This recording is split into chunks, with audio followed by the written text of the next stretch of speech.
Elle est sortie quand la dernière vidéo déjà? Heureusement que j'avais dit que j'en ferais une tous les mois, hein. Mes amis, bien le bonjour dans ce 5ème épisode de Métalleux Curieux. Depuis que j'ai commencé cette émission, je m'amuse à chercher le sens des chansons que j'écoute le plus. Parmi celles-ci, on peut distinguer deux catégories. Dans la première catégorie, ces chansons ont un sens plutôt historique, et elles me servent alors de tremplin vers un domaine de connaissances qui m'était jusqu'alors inconnu. Dans la deuxième catégorie, le sens est un petit peu plus difficile à comprendre, mais lorsque je le comprends, il change totalement ma façon d'écouter le morceau en question. La chanson d'aujourd'hui est un petit peu à cheval sur ces deux catégories. Inspirée d'une œuvre littéraire ancrée dans un contexte historique réel, attaquons-nous donc à ce chef-d'œuvre qu'est One de Metallica. I can't remember anything. Can't tell if this is true or a dream.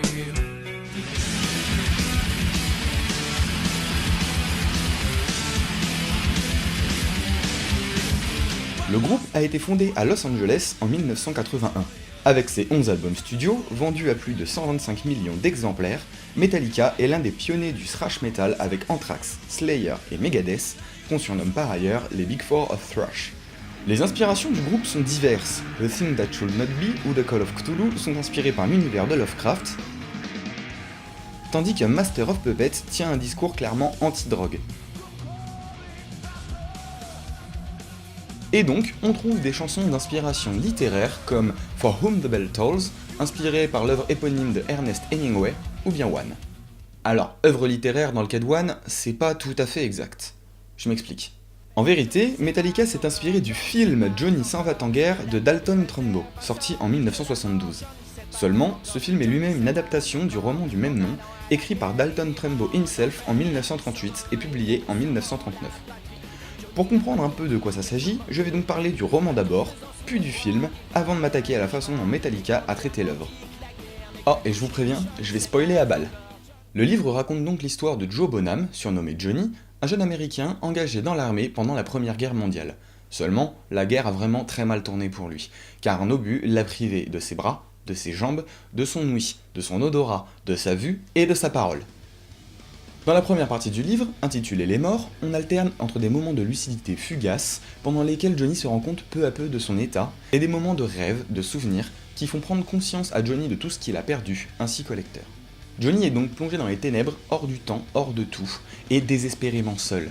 La seconde partie du livre, intitulée Les Vivants, nous montre comment Johnny tente de s'ancrer à nouveau dans le monde réel à travers la seule sensation qui lui reste, le toucher, via les sensations de sa peau. Tout d'abord, en retrouvant la notion du temps grâce aux rayons de soleil qui percent à travers la fenêtre de sa chambre et les différentes visites des infirmières. D'autre part, il va chercher à communiquer avec le monde qui l'entoure en tapant sur son oreiller de la tête selon le code Morse. Lorsque les médecins qui l'entourent comprennent qu'il essaye de leur parler, ils lui demandent ce qu'il veut, mais refusent d'accéder à sa requête. Alors Johnny comprend qu'ils ne veulent que l'oublier et est abandonné, seul, tapant sans fin sur son oreiller. Le film reprend globalement le déroulement du livre. Seulement, Dalton Trumbo va profiter des possibilités de ce nouveau média pour développer d'autres aspects du roman. Ainsi, là où le bouquin n'est raconté qu'à travers le prisme des pensées de Johnny, le film nous montre également les autres personnages et leurs motivations. Après tout, c'est vachement intéressant d'un point de vue médical d'avoir un bout de viande à observer, et puis de toute façon, son cerveau est tellement endommagé qu'il se rendra pas compte de ce qui l'entoure. Hein ? En outre, Dalton Trumbo a décidé de filmer les scènes de la réalité en noir et blanc, tandis que les rêves et les souvenirs sont en couleur.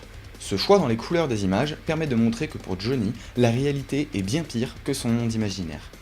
On pourrait dire qu'il ne s'agit que d'une interprétation extra-diégétique du film, seulement cette interprétation est confirmée par une certaine scène du film. À un moment du film, Johnny fait un cauchemar récurrent à propos d'un rat qui viendrait le grignoter pendant la nuit et duquel il n'arriverait pas à se débarrasser. Alors, pendant un de ses rêves, il discute avec Jésus himself qui tente de lui trouver des solutions. Seulement, aucune des solutions présentées par Jésus ne lui convient. Comment hurler dans un cauchemar pour en sortir lorsqu'on n'a plus de bouche? Comment se forcer à ouvrir les yeux pour sortir du cauchemar lorsqu'on n'a plus d'œil? On en arrive alors à cette phrase. Que tu sois en vie est le pire cauchemar qui soit imaginable. Je crois que personne ne pourra t'aider jamais. Jamais. Quel espoir reste-t-il à Johnny si même Jésus baisse les bras? Le film se finit comme le livre à un détail près. Lorsque Johnny comprend que les médecins refusent d'accéder à sa requête, il leur demande de le tuer, ce qu'ils refusent. Seulement, une infirmière, touchée par le sort horrible du jeune homme, tente de le tuer en bouchant le tuyau qui lui sert à respirer. Malheureusement, Un médecin officier intervient et l'en empêche, laissant Johnny seul dans l'éternité.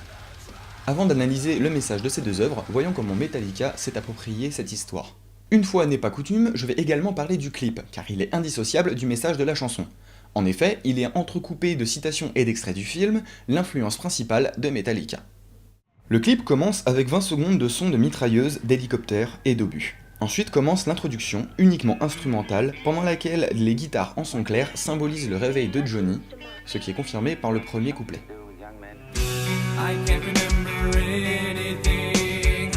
Can't tell if this is true or a dream. Vient alors le premier refrain qui montre la rage et le désespoir de Johnny, ce qui est souligné par le passage des guitares en distorsion. Puis le son clair revient, Johnny s'endort à nouveau.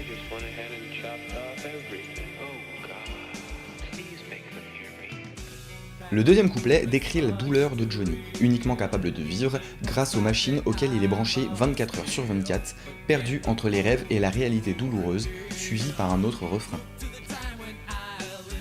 Vient alors un autre solo en son clair. À ce moment du clip, un extrait du film est montré, le fameux passage avec le rat dont je vous ai parlé tout à l'heure.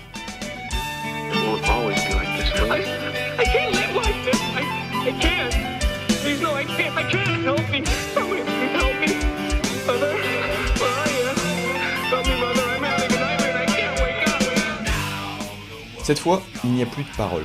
Les rêves nébuleux de Johnny disparaissent alors que les guitares enchaînent sur un troisième refrain suivi par un pont harmonisé pendant que Johnny souhaite être libéré de sa prison de chair, quitte à être exposé dans l'un des cirques humains où l'on côtoie, à l'époque, les nains, les femmes à barbe et autres infortunés difformes. Me lying here like some freak in a carnival show. Dès lors, tout s'accélère.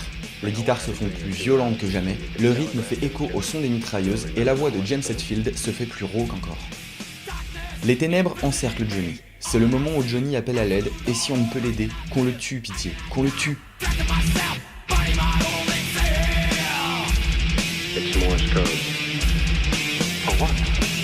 SOS. Help. Notez ensuite le tout dernier couplet de la chanson, pendant lesquels Johnny raconte qu'une mine antipersonnelle lui a tout volé. Et si l'idée qu'une mine antipersonnelle ainsi que l'hélicoptère du début du clip vous semble anachronique à la Première Guerre mondiale, restez jusqu'au bout, je vais y venir. Over and over again. Don't you rest. Finalement, un solo bien énervé de Kirk Hammett se fait entendre. L'infirmière tente de le tuer mais en est empêchée. Pour Johnny, il n'y a plus d'espoir. Il restera seul pour l'éternité, incapable de vivre, incapable de mourir. Finalement, le clip se termine sur un extrait du film, pendant laquelle une chorale chante à la gloire des fiers combattants de la patrie. Eh ben c'est le fun, dites donc, hein. C'est quoi l'intérêt de raconter un truc comme ça, à part déprimer les lecteurs ou auditeurs ? Johnny s'en va en guerre est une œuvre profondément anti-militariste, qui a pour but de dénoncer les atrocités de la guerre, mais aussi les mensonges des gouvernements qui envoient à la mort les jeunes hommes de leur pays, au nom de la liberté et de la démocratie, des concepts dont les morts et les mutilés ne profiteront jamais. D'ailleurs, le titre original de l'œuvre, Johnny Got His Gun, qui se traduit littéralement par Johnny a pris son fusil, est une réponse à la chanson populaire Over There, popularisée notamment par George Cohan en 1917, qui encourage les jeunes à s'enrôler dans l'armée. La première phase de cette chanson est en effet « Johnny get your gun », Johnny prends ton fusil. Et ben il l'a pris, son fusil, Johnny. Cette idée est clairement exprimée dans le livre à plusieurs reprises. Voici par exemple un des extraits. « Non, monsieur, quiconque est allé dans les tranchées en première ligne pour se battre par amour de la liberté était un foutu imbécile, et le gars qui l'a envoyé là-bas était un menteur. Ma vie est plus importante pour moi, monsieur. Je ne suis pas un imbécile, et si je donne ma vie en échange de la liberté, il faut que je sache d'avance ce qu'est la liberté, et de quel idéal de liberté nous parlons. Ou encore, ils se battaient toujours pour quelque chose, les salauds. Et si quelqu'un osait leur dire « Au diable vos combats, c'est toujours pareil, il n'y a rien qui ressemble autant à une guerre qu'une autre guerre, et personne n'en tire aucun profit », eh bien ils criaient au lâche. La guerre devait sauvegarder la démocratie dans le monde, la garantir aux petits pays, à tous les hommes. Puisque la guerre était terminée, la démocratie devait être sauve. L'était-elle ? Dans le film, cette idée est amenée autrement. Lors d'un souvenir de Johnny, il se souvient d'une discussion qu'il avait eue avec son père étant enfant. Ici, c'est l'endoctrinement du père qui est montré, malgré sa compréhension vacillante de ce qu'est la démocratie. C'est quoi la démocratie? Ça a un rapport avec ce qui pousse les jeunes à s'étriper les uns les autres. Mais quand viendra mon tour, tu voudras que moi je parte aussi faire la guerre? Pour la démocratie. Tout homme serait fier de donner son fils unique. Le livre a pris de plus en plus de sens au fil des guerres du XXe siècle, et ce jusqu'à la guerre du Vietnam, pendant laquelle il était lu lors de meetings pacifistes. Quant au film, sorti en 1972, soit 3 ans avant la fin de la guerre, il n'a fait qu'appuyer les revendications pacifistes des détracteurs de la guerre. Et il tombait à point nommé. Pour rappel, le Vietnam était une colonie française jusqu'à la fin de la guerre d'Indochine en 1954, où il a gagné son indépendance au prix d'une division du pays. Le Vietnam du Nord d'un côté, communiste, et le Vietnam du Sud, qui deviendra dans les années suivantes une dictature pro-occidentale. En 1963, un moine bouddhiste s'immole par le feu au Vietnam du Sud pour protester contre les violences dont sa communauté est victime. Fun fact, c'est ce moine qui apparaît sur la jaquette de l'album éponyme de Rage Against the Machine. Cet acte de résistance émeut l'opinion publique et, sans mauvais jeu de mots, met le feu aux poudres à une situation déjà bien tendue. Des rébellions communistes éclatent de partout, évidemment soutenues par le Nord. De peur que le gouvernement sudiste soit renversé, entraînant par effet domino la chute de tous les États pro-occidentaux voisins, le président des États-Unis Lyndon Johnson prend le prétexte d'un incident dans le golfe du Tonkin en 1964 pour envoyer l'armée. Incident dont on sait maintenant qu'il n'est probablement jamais arrivé. En 1968, on compte pas moins de 500 000 soldats américains sur le sol vietnamien. Le problème, c'est que c'est la première fois qu'une guerre est autant médiatisée, et très vite, l'opinion publique américaine se rend compte de la boucherie qu'elle représente. Alors, on comprend assez facilement que les militants anti-guerre trouvent un écho dans l'œuvre de Dalton Trumbo. D'ailleurs, celui-ci écrit une préface dans son édition de 1970. Les chiffres nous ont déshumanisés. Au petit déjeuner, en buvant notre café, nous lisons dans la presse que 40 000 Américains sont morts au Vietnam. Au lieu d'avoir des Hawkers, nous reprenons du pain grillé. Et ça ne tient pas compte des innombrables victimes vietnamiennes, même civiles. Et on en vient à Metallica. One est issu de l'album And Justice for All, sorti en 1988. À cette année, le traumatisme du Vietnam est encore très présent, et c'est pour cette raison que le groupe a repris cette histoire en l'adaptant à son époque. La mention des mines antipersonnelles en lieu et place de l'obus qui défigure Johnny, et le son de l'hélicoptère au début du clip. Nous avons là 3 médias de différentes époques, dénonçant les atrocités de la guerre et nous invitant à questionner sa nécessité en prenant un angle trop souvent oublié. Car si Johnny est un personnage de fiction, il ne faut pas oublier les véritables mutilés de guerre. La Grande Guerre a vu plus de 9 millions de soldats mourir au front, mais aussi plus de 4 millions de blessés. Parmi ceux-ci, 300 000 sont lourdement mutilés, 15 000 d'entre eux sont français, et ce sont eux que l'on appelle les gueules cassées. S'ils ont survécu à la guerre, les séquelles de leurs blessures les laisseront handicapés à vie. Par exemple, Ethelbert Curl et Christian, un soldat canadien mobilisé en Europe, est amputé des 4 membres et vivra ainsi jusqu'à sa mort en 1954. Ça vous rappelle quelqu'un ? D'ailleurs, ce que je n'ai pas dit précédemment, c'est que le film se termine avec ce texte. Décédé à la guerre depuis 1914, plus de 80 millions. Portés disparus ou mutilés, plus de 150 millions. Ainsi qu'une phrase en latin signifiant « Il est doux et glorieux de mourir pour sa patrie ». Ironique. Et le film est sorti en 1972. Depuis cette époque, il y a malheureusement eu d'autres conflits, comme la Seconde Guerre du Golfe, qui est un très bon exemple de conflit récent pour poursuivre le thème de cette vidéo. Pour la faire courte, le président des États-Unis George Bush déclare la guerre à l'Irak le 20 mars 2003. Cette entrée en guerre est officiellement justifiée par le fait que l'Irak serait responsable de nombreux attentats contre les USA, notamment ceux du 11 septembre 2001, que le pays posséderait depuis les années 90 un très grand arsenal d'armes de destruction massive, et qu'il fallait arrêter Saddam Hussein, tyran au pouvoir depuis 1979, pour le remplacer par une démocratie. Sauf qu'on sait maintenant que l'Irak n'avait rien à voir avec les différents attentats qui visaient les États-Unis, notamment parce que Saddam Hussein voyait lui-même d'un très mauvais œil l'extrémiste islamique qu'il considérait comme une menace pour son régime. En outre, on sait également que cette histoire d'armes de destruction massive, c'était du bullshit. Les raisons officieuses de cette entrée en guerre étaient un petit peu différentes. Il fallait étendre l'influence des États-Unis au Moyen-Orient en installant un gouvernement allié, en installant de nouvelles bases militaires et en faisant main basse sur les puits de pétrole irakiens. Sur les 2,5 millions de soldats américains envoyés au front, 4 488 sont morts et 31 000 blessés. Parmi ces blessés, 10 000 souffrent de troubles graves comme le syndrome de stress post-traumatique. Pour ces soldats, la guerre d'Irak n'est pas terminée et ils l'ont ramené chez eux. Et ce n'est pas un problème récent.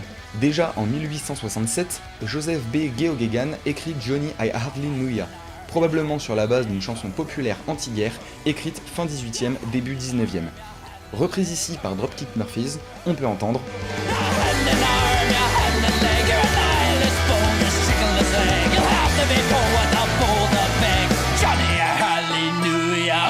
comme quoi il y a des choses qui ne changent jamais. Dans toutes les époques, la guerre est toujours là dans toute son horreur et son absurdité, et il faut la dénoncer. Merci d'avoir regardé cette vidéo jusqu'au bout. Vous pouvez me rejoindre sur les réseaux sociaux, Instagram et Twitter, j'y suis quand même particulièrement actif, surtout pour raconter ma vie, mais aussi pour vous tenir au courant de l'avancée de mes vidéos. Sur ce, je vous fais des bisous et...